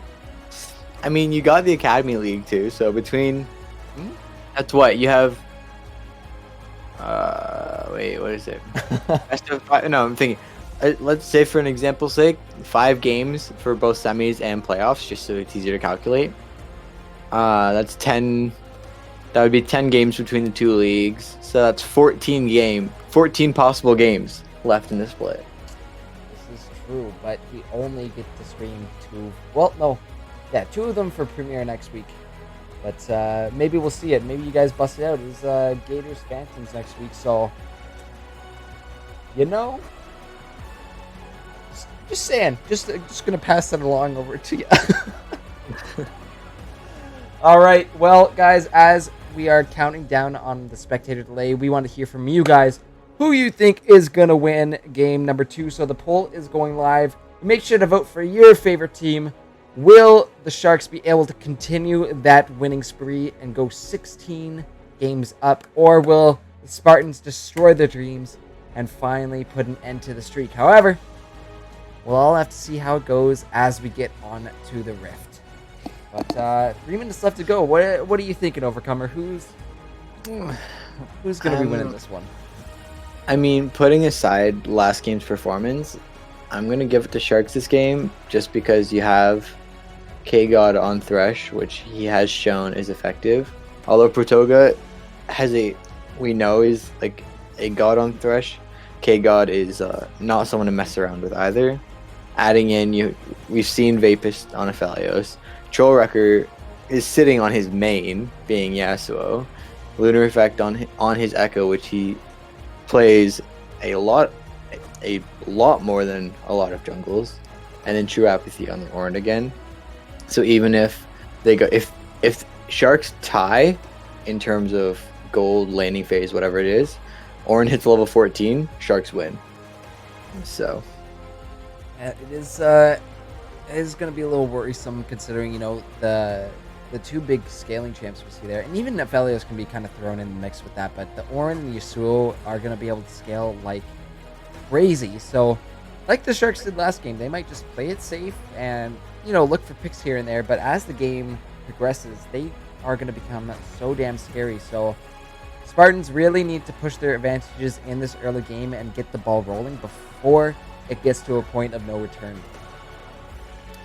Yeah, if you can't get that snowball big enough to run over the people who try to stop it, then they're just gonna pick up that snowball and throw it back at you. Yeah, it's gonna be scary, and you know what? As Chad is mentioning, the double molten edges there for the Yasuo and Aphelios. I'd be terrified if that ends up coming through. So Yeah, I think that's what the Sharks are gunning for this game. And then you could upgrade Lunar Effect if he gets that death cap. Oh, You get the death crown, like scary stuff. Run. And then what would you upgrade on the Thresh though? On the Thresh, that's a good question. I know there's probably a few different options based on what build he goes. I mean, that depends on if the game even gets that late, right? Because yeah. you're ideally upgrading the Yasuo, the Echo, and then the Aphelios, depending on who is most ahead. But you know, I think we're going to be having to keep an eye on Lunar Effects Echo and that Yasuo by Trollwrecker in the mid lane. It's really two of their almost most played champion. I'm just pulling up the op.gg here just to confirm with that. But yeah, Trollwrecker, 60% win rate on that Yasuo so far. So respectable. And that Echo, Lunar Effect sitting at 59%. So they know these champions pretty damn well, and should be very, very volatile in the hands of those two players. Yeah, they showed what they could do last game. They're like, we're strong. We can win this game. Now we get our main carries. We win again. Yeah, but we'll have to see how it goes as we flip on over to the Rift to see what is going to happen here. Spartans, again, have to get that ball rolling early, have to get those early advantages before it gets to that point where the Sharks just become an unmanageable force of reckoning to deal with. It's just going to be terrifying for the Spartans if this game ends up going late. Mm-hmm. But yeah, some experience there on the Yasuo. Yeah. Oh my god. Yeah, don't let the Sharks pick up that snowball and throw it in your face. The Spartans really got to take the initiative and make something happen. Maybe look for those early drags too, considering their red side, considering they have the Shyvana, want to be getting her ahead, and possibly looking mid before Yasuo is, at a super strong point in the game. With the pair of that Renekton and Shyvana diving, it could be potentially very, very potent there to get that rolling. I mean, we talked about the Trollwrecker being on his Yasuo main, but I mean, if you looked at Kate mastery, 314,000 mastery on Thresh. So that's more than me. Oh yeah. more than what Trollwrecker has on Yasuo. Yes. But we are going to pause it at 5 seconds to make sure we are all synced up. I am good to go when you are, Overcomer. I am ready when you are. All right, 3, 2, 1. Game number 2 coming your way, guys. Last game of week number 9, and Sharks looking to extend that winning streak to 16 games, but we'll see if the Spartans can put a dent in that as we are getting into this one now. And we'll see if any crazy stuff comes out. I don't know about you, but I've noticed a lot in solo queue. The level 1 shenanigans have just been way too frequent. Yeah. I mean, you kind of see everyone here only ever really 5 point. If you get team comps with when people go, like, say, like maybe a Nautilus or a Blitzcrank, or maybe a Pike, not so much a Thresh, because Thresh is a kind of... I stop you, and then I stop you, then I follow you. So yeah, not what you want in those early levels. If you get like a Pike, Nautilus, or a Blitz, you can kind of look around to just try something if you have the team for it. But most likely, you only ever see people just go 5 point game after game. However, a little bit of invade coming here through from the Spartans. I think just looking to answer to that vision put down by Lunar Effect over in the Raptors pit. So either jungler should have a good idea of where the other one is. However, this doesn't quite cover that red buff, but I think they would know. Look at these two supports. This is how you play support, kids. You sit in your lane. You throw a little bit of dance moves there at a lane. I love it. Yeah. But we're into this one now as Trollwrecker already trading back and forth with Cannon 10. And not a second wasted as look at half his health bar is gone. You want to CS? Nah, I'm not letting you CS. Nope, he's showing why you ban out his Yasuo. However, knowing that Echo isn't around on his red side, Shyvana is going right in, and it looks like we might have a little bit of vertical jungling depending on where Lunar Effect decides to go off of this one. Down bot, again, just farming it up, keeping it safe, but Trollwrecker is being a bit of a menace there, that mid lane. He's like, you didn't ban Yasuo, now I play aggressive and keep you out from CSing. Oh, absolutely, and why wouldn't you? He knows the limits of the champion, he knows what he can do. It will not be vertical jungling as Lunar Effect is coming down and will spot out Dallas, taking the last of his chickens. And, oof, that Dark Harvest going to be taking a nice little chunk there off of Lunar Effect as he's forced to go back. But it's mid lane. Actually, Windwall comes up. Dallas looking for the dive and getting chunked down. Trollwrecker gets low, is actually going to be forced to flash out. Lunar Effect is back here, but the tornado will not connect with that Shyvana. So forced to use two sums, actually, and still manages to survive, though.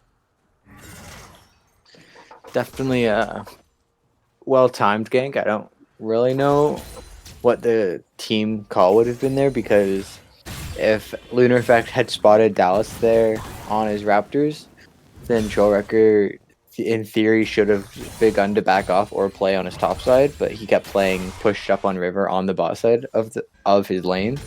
So it's kind of he was kind of asking to be ganked at that point, and he almost died because of it. So. Well, I think, the fact that Trollwrecker is playing so aggressively in this lane, it will leave him a little bit open to being ganked. So Dallas probably going to be keeping an eye there. However, oh, that death sentence just out of range there as Rakan dives on back. Bertoga going to stay alive. It's like, I'm not going to get caught by you yet. Not yet, but K-God playing also very aggressive. So Sharks, knowing the fact that the Spartans need to get ahead here in the early game, they're not going to make it easy for them. Yeah. And, uh-oh. I got you a minion. I brought you some farm. Here you go. Why outplay champions when you can outplay minions? Exactly. That's across the board here. Trollwrecker getting chunked down quite a little bit by Cannatin's Connected. And Shyvana is wandering around this mid lane, so he backs on off. Showing a potential gank could be in the near future. However, Lunar Effect, again, in the enemy jungle. He is down in CS as of right now, but we'll see how these numbers go as right now. Lunar Effect tossing down the parallel convergence. Not going to get the stun, however, as it's a little bit mistimed as he takes the blast cone. Oh my goodness, wait a minute. Hold up. Hold up a sec. We are going to take it back. If you want to press backspace with me in 3, 2, 1. Let's take it back and just find out where the hell that happened. Trollwrecker underneath this tower, just slice and dice down. And Overcomer, I'm just going to pause it at 455 there to make sure we're all synced back up again. Yep. All right, good. 3, 2, 1, boom. Yeah, that's the power of Renekton. That's yeah. You don't want to mess with that. No. So I mean, it'll be an interesting team fight scenario because Renekton will be able to get that quick stun off, and then you have Frosty attacks, so you can kind of insta proc you to get bursted down with the team, especially when you have like a Varus for your backline. But yeah, absolutely. So little concerning the fact that Canadian just walked underneath the tower, but a nice actual death sentence down, and the Gravitum gonna be locking down Ravensman with the Eclipse, but only gonna be able to take about half a health bar there. we do have Fire Dragon for first dragon this game again, which will be nice for Sharks if they pick that up to kind of help them get that ball rolling back in their favor again. But if Spartans do pick up the Fire Dragon, it'll definitely benefit in their favor, not only because they have the Shyvana, but also because you have that Varus for the backline, who can now deal that much more damage without needing to worry. Absolutely. It's gonna be really scary. It's too bad it isn't an Infernal Soul because those Varus Qs would hurt a hell of a lot more. But Like, again, hello. where's Or the their Shyvana E's. I don't even say it. I don't even want to talk about it. We saw how much it was doing last game. Lunar Effect. He took 3/4 of Ravensman's health with one single One. Yeah, fair and balanced. definitely showing that like I do damage. Look at this though. Dallas actually in on a True Apathy. The Ornhorn is being called through. The knockup comes as well too, and True Apathy has a little bit left in the tank. He's looking for it. Dallas forced to flash away, but the dash in. True Apathy turns the tables around onto Dallas, picks up a solo kill onto the Spartans jungler. Just enough mana to get his combo off. Okay. Like, I'm not stuck in here with you. You're stuck in here with me. Oh my. Oh, that's so unfortunate. Unlucky series of events. Yeah, but with Dallas being down now, Lunar Effect gonna be able to catch up and actually take a lead in that CS in the jungle there.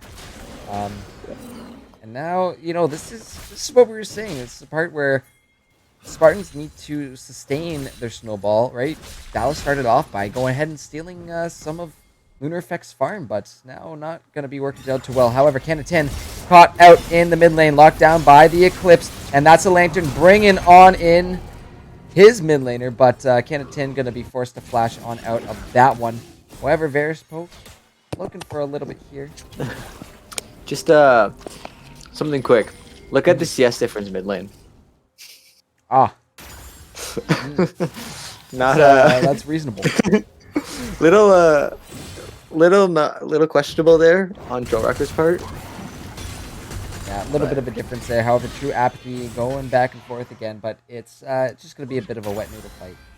And to what you're saying about that CS difference, it is Yasuo. He is not the best of champions in this early game. Late game is where he shines. So as long as he can, stay alive and not give over too many kills, I think he should be okay. But whether he goes for the 0-10 power spike or not, to be determined yet. But that's all right. Oh, that's going to be K-God actually going to be sidestepping that to knock up. Gets the death sentence down. However, the windwall comes as well.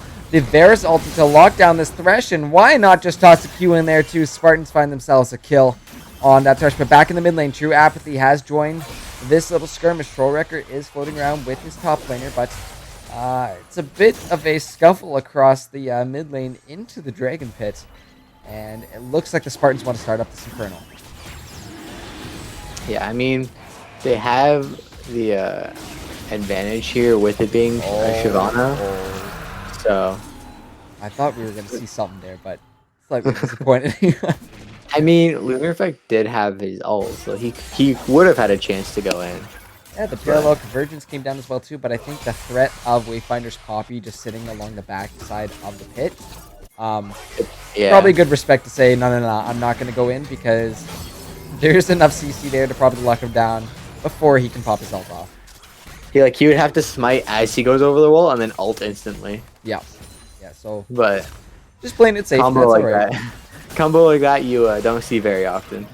However, we do see Herald being attempted to be picked up here by the Sharks. Canada is here with Renekton. He is going to pop the ultimate. And who ends up actually getting that Herald as the Ornhorn is coming through with the big knockups from Yasuo. Troll Wrecker will pick up one, and Sharks pick up 2 kills. Both of them going over to that Yasuo. Now Wayfinder Temple going to say a little hello to the Ornn. However, Pratoga maybe not where he wants to be, so he jumps on over that wall back to safety. However, look at K-God. He tosses the lantern down. The death sentence will not connect, but maybe going to be able to get in range for this play. No, they just back off. Okay. Chase was on. It was almost. So, almost there, but not Sharks quite. Did get that Herald, so it was a nice smite timer there by Echo. You know what? We do see it is Raymond's man on the Bears taking lethal tempo, so they're going to be going for that on-hit build. Wait, no. The attack speed build. What am I talking about? Both. Both, yeah, same thing. However, look at this. ADC's trading back and forth. The Crescendum coming down the Moonlight Vigil. And let's see it as the flash in from Vapus and the Lantern out. My God, what a nice play here. No. But Wayfinder Temple coming in with the TP. Finding the kill on Vapus, and Pratoga is here as well, too. They're there. The knockup from the Poppy ult to play back. But I think this is the end of K-God. Rakan isn't going to connect, but he sees Kennington. He's like, no, I don't want it. I don't want it. No. He's like, no. Oh, goodness me.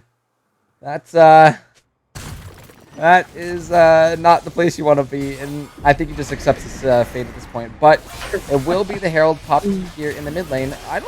Is Shelly going to get it? She will get a charge, but Just barely got the charge. it's a little risky. Could have maybe taken that top.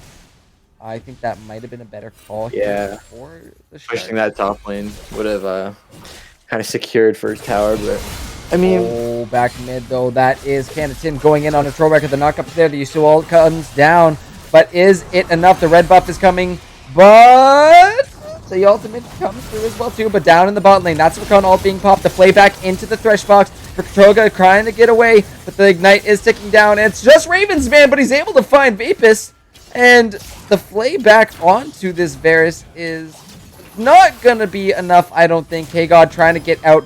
The ignite is ticking down, but the stopwatch comes through as well. The flay attempt into the turret, it's not going to be enough. Spartans pick themselves up 2 kills there in that bot lane. I mean, the thought process was there, but the execution not quite. I think that Aphelios was just a bit too close to this Varus, because he was just able to charge up the Q and pop him for a good chunk of the damage in that fight. Yeah, not something you want to go against. So No, not indeed. Let's see across the board here. We do see Lunar Effect starting to extend that CS lead in the jungle. However, that mid difference in CS is quite extensive. Kennington is pretty strong. yeah, sitting on a completed Bork already too. There's no way Yasuo can really do anything until he gets his Bork to exchange, but even then, I what don't can think you he do? wants to trade. I don't know why Trollwrecker is back in this. I'm not too sure about that. The ignite comes down and Kennington is just stoiling all over the Yasuo right now. Yeah, it's a little questionable there. Take a look as the junglers have run into each other. However, with the mid prowl coming through, that will be the Shyvana ultimate being popped. And the jump back in, the red buff being secured by Dallas. However, knocked into the wall. Poppy getting the knock up. The Orhorn comes through. Lunar in effect in a little bit of trouble as the ult is forced to be popped. They might find Wayfinder Temple, but Lunar effect just dips out. Dallas will drop as well too. And now it's a numbers game. Go help your top laner. True Apathy is so damn tanky. And it's just going to try and solo this one. Look at him go! Oh my goodness. The true power of Orin coming out for you there. Yeah, oh no. And parallel convergence actually coming down. Not going to be able to get the stun, but diving back. Oh my God, Kennington! What was that? Unlucky. If that stun had gotten off. Close. But it didn't, and Kennington is an absolute beast right now. So, It's like, I might be low, but I think I fight you instead. I don't want to, like, Sharks need to respect this Renekton right now. He's so damn strong. Yeah, but I mean, Yasuo picking up the later the game goes on is still playing in their advantage, and that's not taking into account that you do have an Orin on your team, which makes him that much stronger. It is a bit of a ticking time bomb here, but see the death sentence come down to Pratoga. The box comes down as well to a double play. Will find the Rakan, but he ults and jumps out of there at extreme speed. However, K-God is in, locking him down. The play comes back. The death sentence landing perfectly on him. And one more auto will do it as he gifts over a beautiful kill to his support. However, take a look at this. Spartan sending some numbers down towards the spot lane as this Cloud Dragon is up. I mean, you're down. Sharks might be down by a kill, but they're sitting with almost a 1,000 gold lead. Take a look at this. True Apathy making his way down bot. He takes a TP, and has no fear. He's going 1v4 right now, and all 4 of the Spartans are going to back off with that. So, respecting what that Orin can really do, Lunar Effect is down here, so Sharks are going to secure themselves that Scuttles, that Vision, and a little bit of extra move speed there. But, wow, what a rude little grab there. So rude. It's like, hello there. How you doing? Come back again. I'm still waiting. Oh, wow. Dallas in with the ult gets a beautiful E over on a Vapus, so that might actually take him out of the fight. And gets a Dark Harvest as well, too, with the extra little bit of burn. Do not step on that Vapus. That is certainly death. That Cloud Drake is going down, but we see the parallel convergence. A beautiful Poppy ult. No. It just boop Lunar Effects Echo on out of there. So no steal. I mean, it is an Echo, so Echo would have had time to ult to get right back there again. Doing ult for ult. He just got booped though.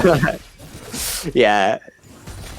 Because his ult would have brought him right back to Dragon Pit, and then he could just E over to Smite and then just flash out.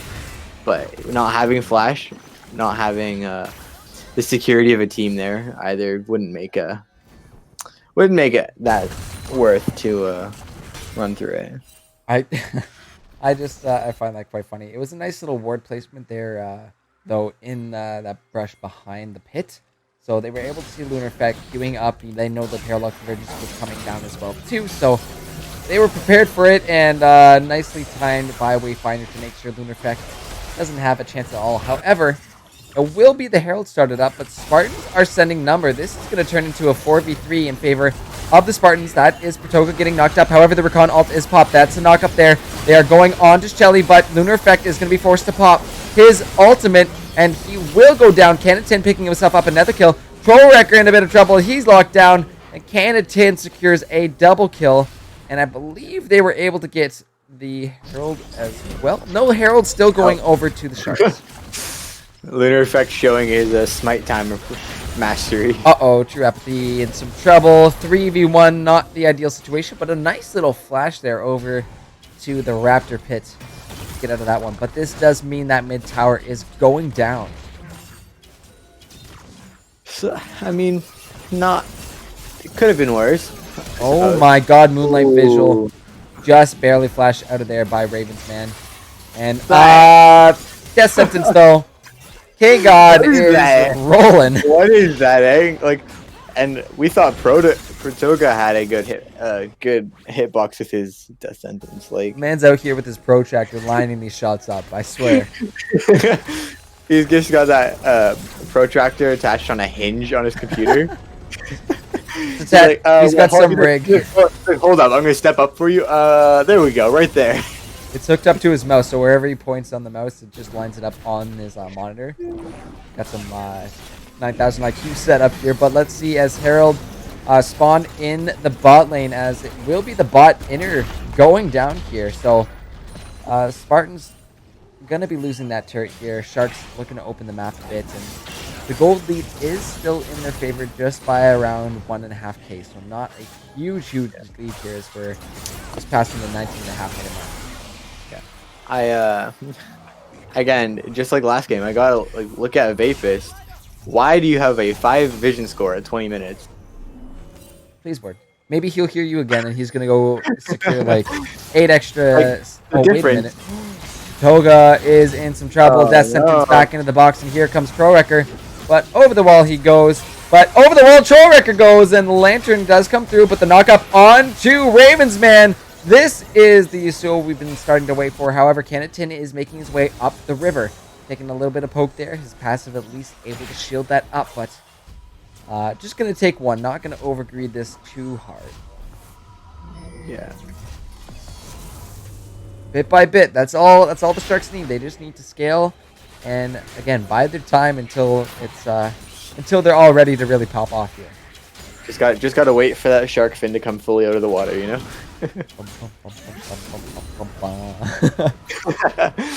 So we'll see what happens. We'll see what they make of it. The definitely Spartans do look in a little bit in a better position, not having Lunar Effect kind of dominating the whole map.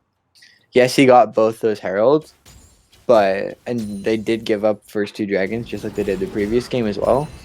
However, Echo's presence is still just as strong. although you do have someone like a Poppy to counter him on objectives, you can't counter the amount of damage he puts out in a team fight. Yeah, it's gonna be really scary for Ravens, man. You know, at least has the Recon in the backline there to protect him from a dive from Echo. However, if he decides to engage first, Lunar Effect is just gonna have a free ADC to chase after. So you can see them. They're attached by the hip right now. So making sure that Guardian is going over to Ravens, man, when needed. However, well, we might see something about to break out here as Dragon's up in 10 seconds. That will be Lunar Effect getting chunked down. The parallel comes as well, but there's the Ornhorn knocking up Cannon in the back line. But a massive Moonlight Vigil. Wayfinder will go down. Pratoga in the back line is very, very low. Death Sentence does find Dallas. The flay back in. Shyvana forced to flash out. Ravens man on the run as well, too, as 3 members of the Spartans are going to try and get out of there. Cannon dropping in that fight was just devastating here to the Spartans, as Ravens man now knocked up, caught, and flayed back. Double kill over to Lunar Effect. And here come the Sharks as they get an ace at 22 minutes. Here comes that dorsal fin. Oh boy. Their ability to just wait out the game and just flip that switch as soon as they get their power spikes. It's actually insane to see these guys play. Yeah. Orin being level 13, so now you do see Sunfire and Abyssal Mask upgraded on Orin already, and it won't be that much longer until he hits that level 14, can upgrade the Molten Edge from the Aphelios. If he wants, he could upgrade the Bork on Yasuo. Probably won't opt for it, but that option is there. Yeah, So there's a few options across here, but probably, yeah, getting that Molten Edge over to Aphelios. He's got, oh no, Lunar Effect in some trouble now. He's trying to get back. The Pal of Convergence is coming down, and there's the Chrono Break as well, too.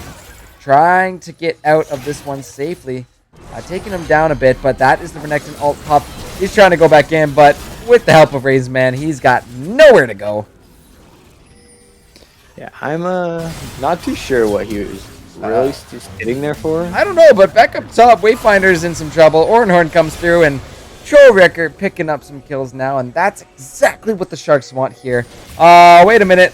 Is it what the Sharks want? Because Vapus might be the one in trouble. True Apathy here. Cannon going right for Vapus as he flashes on back. However, Can is going to drop in the meantime. That is the knockup for Yasuo. He finds one. Trollwrecker gets a double kill. Can he make it a triple? He will, as the death sentence comes down to Pratoga. We might just even see a quadra kill. The flay comes back. Trollwrecker's in and gifted that quadra kill. My goodness. It looks like Baron's going to get started now. He's made it back to the zone that Renekton had zoned him out of. He was 2 and 3 like 5 minutes ago. What happened? I mean, other than the CS difference, both mid laners actually are 8 and 3. So they've managed to tie themselves in terms on that aspect. I just, the amount of damage that's coming out right now is pretty insane. A little bit of juggling Baron aggro here, as it is just Wayfinder, but the Sharks are going to back on off of this one. Do not want to risk a 50-50 chance here on Baron. Yeah, it's I mean, interesting to look at looking back on Vision though. You have 9 for the Aphelios, but now 52 on the Thresh compared to the 18 and 37. So basically, where Aphelios is kind of not warding, Thresh is kind of making up for it. But if Aphelios had been making use of those wards more, then Sharks would definitely be sitting in a lot. As good as their team is doing right now, they would be sitting in a much more comfortable spot, being able to spot out Spartans on every point of the map. You see the wards that are coming from the Spartans too. Some really, really deep ones there on either side of the jungle. So that's lots of information for them. However, Sharks are becoming scarier and scarier. The Molten Edge now coming through for Aphelios. Not what you want to see. And Turret lost somewhere on this map here, as Sharks just grouping up, and it's just the control for Baron right now. That is the main objective that's up right now. We don't have another Drake for a minute and a half, so both teams fighting for vision over this pit. Yeah. Having Spartan sitting on double Bork right now also True. kind of does help them a little bit with that Orin and that Thresh, because now suddenly it's like a couple autos and you lose all your health. Just like that. There's no Yes. when you add in Renekton having press the attack with a free stun. Like how do you answer that? With Borks, with many Borks. However, we do see him pick up a Bramble Vest, so he is gonna be able to deny a lot of that healing, having that grievous wound from the Bramble Vest. However, Sharks getting a little bit in the face. It looks like they're splitting up into a 4-1 push, as True Apathy just going ahead on that top turret with no concern. So, wondering if he'll win this or not. Will be He's pretty damn strong. If the rest of the Spartans come up and try and put a stop to it, then probably no. But I'm pretty sure Orin can just 1v1 whoever the hell he wants at this point. It would be interesting to watch him versus Renekton. Okay, God. Is he the one caught out? No, he's just the bait, as the Moonlight Vigil coming through. Wayfinder will drop, but that is Canatin in the backline dealing with True Apathy. Orin doing a great job of keeping this Renekton off his team as they find themselves a pick. K-God still fishing for more. But, Lunar Effect may be in some trouble. He's forced to ult back. Out of position. He's caught out and drops. The Ornhorn comes through, but only lands on a Bertoga. That will be the Shyvana E taking a good chunk of K-God's health, as it is the Sharks on the run from the Spartans, as it looks like they should be able to secure this dragon, no issue. So, that will, if they do get this dragon, that does put them on soul point, which makes Sharks have to start considering what True Apathy, though, does not care one bit. The knockup comes back, and actually Vapus will be found out. However, Canatin picks up that one. It's Troll Wrecker going in deep. He's just looking for the kills. He will find Ravensman, but Dallas able to drop him down. It's just True Apathy. He's able to get a double kill here, and now it's Dallas on the run. Such a bloodbath in front of that dragon. Yeah. Unbelievable. But I just want to point out, this Orange is 5-0-10 right now. Oh my gosh. And he has a CS lead on his opponent, too. It's an Orin God right now. This is like nuts. Quote me if I'm wrong, but is Poppy not an Orin counter? Like, hello? Where have you been, Poppy? I don't know. But that's just all about the timing. If she pops her W too early, Orange is gonna wait it out and then dive you. So you have to be smart. No, but Poppy has her ult though. He can't dive you. Like, if he uses Ornhorn, you can just use your Poppy ult, and then he doesn't get the knockup portion of it. Like, this is true. But yeah, I'm not too sure what's been happening. Don't know what's happening. True Apathy doing a good job. That is all I'll say. Let's see it. We are getting close to that 30-minute mark.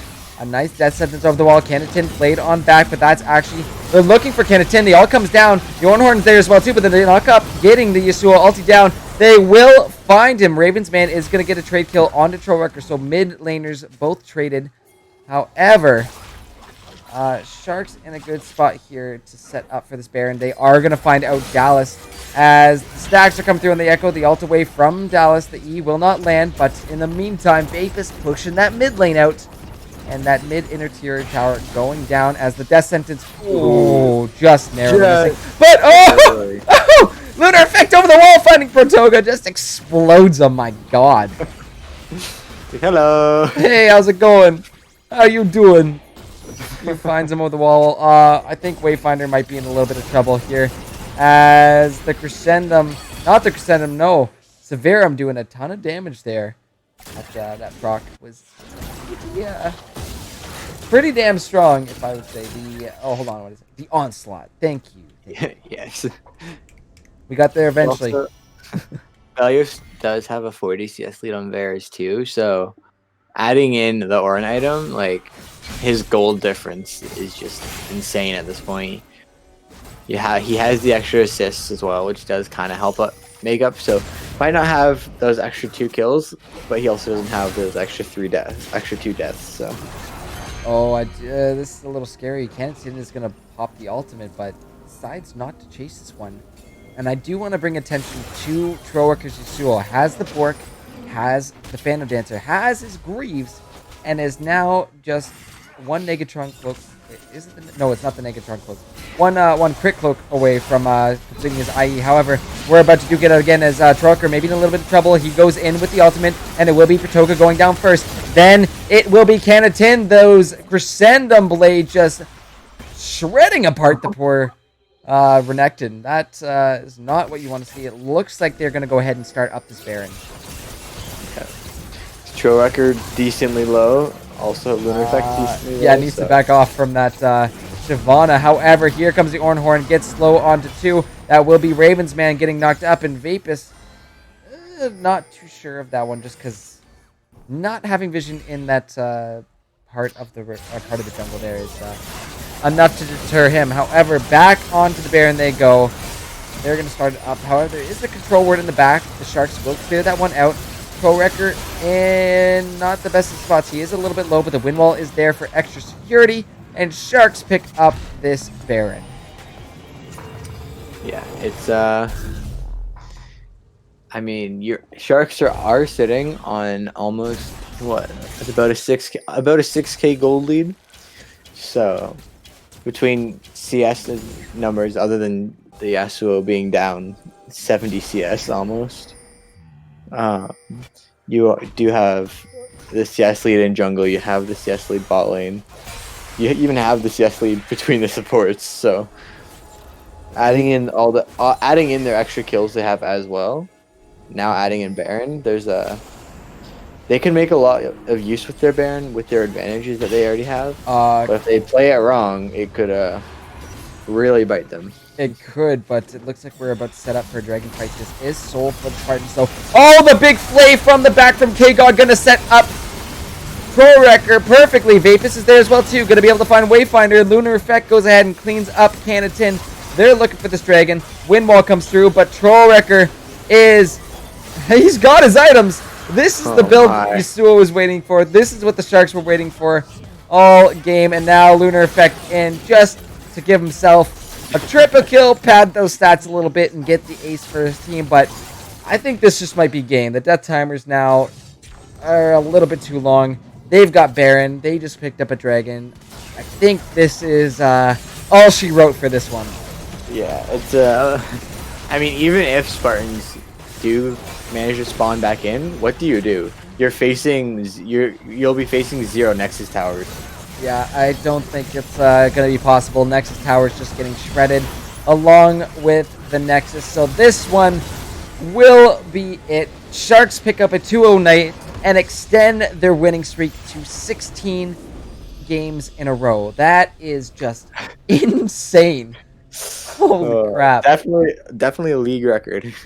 Yep, absolutely. This is LAS history in the making, guys. Holy crap. And look at that. True Apathy didn't even die! Yeah. Dude! The only one on the team who didn't die. That's wow, what an awesome game to watch here from the Sharks. An awesome night. Really showing why they're in first place and why they've won 16 games in a row. They're just able to wait things out and pounce exactly when they need to. And just some of the damage coming out here is just absolutely bonkers. All across the board. How the hell does Ornn do 19,500 damage in a game? Tell me, Riot. Please tell me.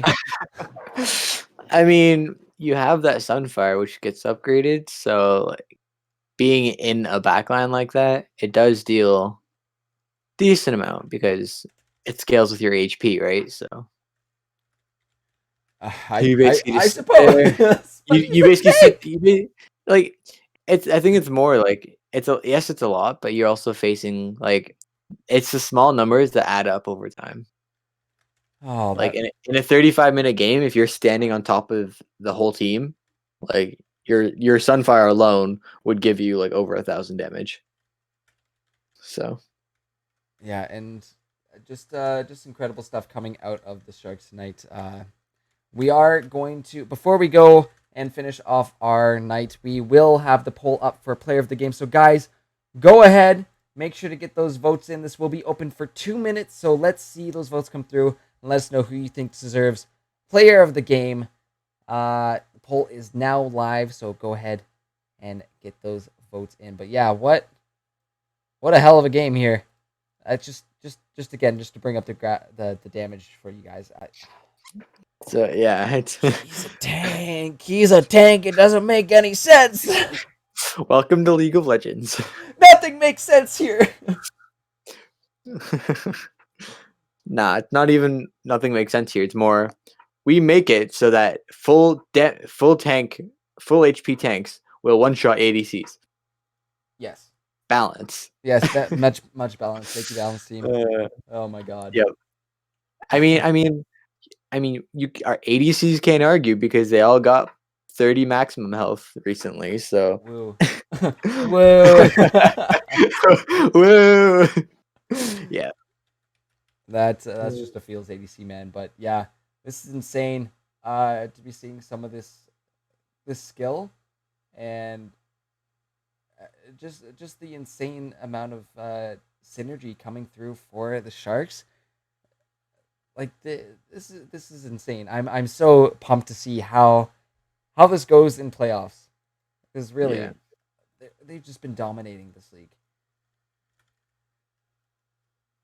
They it's like, you know what? You guys are a good team, but we are Sharks. We sit there and we rise to the top.